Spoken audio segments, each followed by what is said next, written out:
খারাপ সময়টা হয়তো অতীত হয়ে যায়, কিন্তু মানুষের খারাপ ব্যবহারটা কখনো অতীত হয়ে যায় না। শুধু নিজে থেকে কথা বলা বন্ধ করে দেখো, দেখবে অনেক আপনজন বড় হয়ে যাবে। আসলে কেউ আপন হয় না। যারা তোমার ক্ষতি চায় তাদের আঘাত করবে না, তাদের সামনে একটু হাসি মুখে বাঁচবে। দেখবে তুমি আঘাত করলে যা কষ্ট পেত, ওরা তার থেকেও বেশি কষ্ট পাবে। যত মিশবে ততই মানুষ চিনবে। অভিনয় যে কত প্রকার হয় তা বুঝতে পারবে। সবাইকে তোমার সত্যতা জানানোর দরকার নেই। যে যা ভাবে তা নিয়ে সমালোচনা করতে দাও। বেঈমান মানুষগুলো কখনো অপরিচিত মানুষ হয় না, খুব কাছের মানুষগুলোই বেঈমান হয়। পাতা ঝরার আগে পাতার রং বদলে যায়, আর মানুষ বদলানোর আগে কথা বলার ধরন বদলে যায়। মন কখনো ভাঙে না, যেটা ভাঙে সেটা হলো বিশ্বাস। কেউ যদি তোমার সাথে কথা বলা বন্ধ করে দেয়, তাহলে বুঝে নিও তোমার পিছনে তারা তোমার নিন্দা করা শুরু করে দিয়েছে।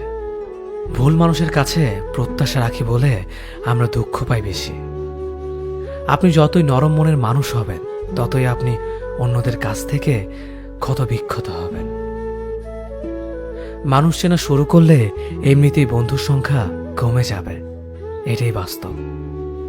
স্ত্রী চেনা যায় স্বামীর দারিদ্রতায়, স্বামীকে চেনা যায় স্ত্রীর অসুস্থতায়।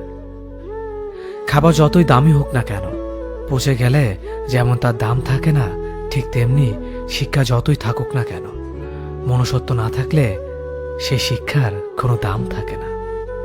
3টি কথা মনে রাখবেন। যে তোমাকে সাহায্য করে তাকে কখনো ভুলে যেও না। যে তোমাকে ভালোবাসে তাকে কখনো ঘৃণা করো না।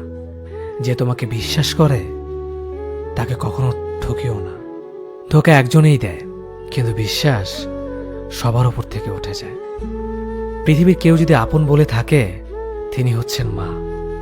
যে ধোঁকা দেয় সে চালাক হতে পারে, তবে যে ধোঁকা খায় সে বোকা নয়, সে বিশ্বাসী।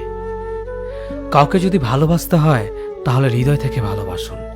নিজের স্বার্থের জন্য তার কাছে ভালোবাসার অভিনয় করবেন না।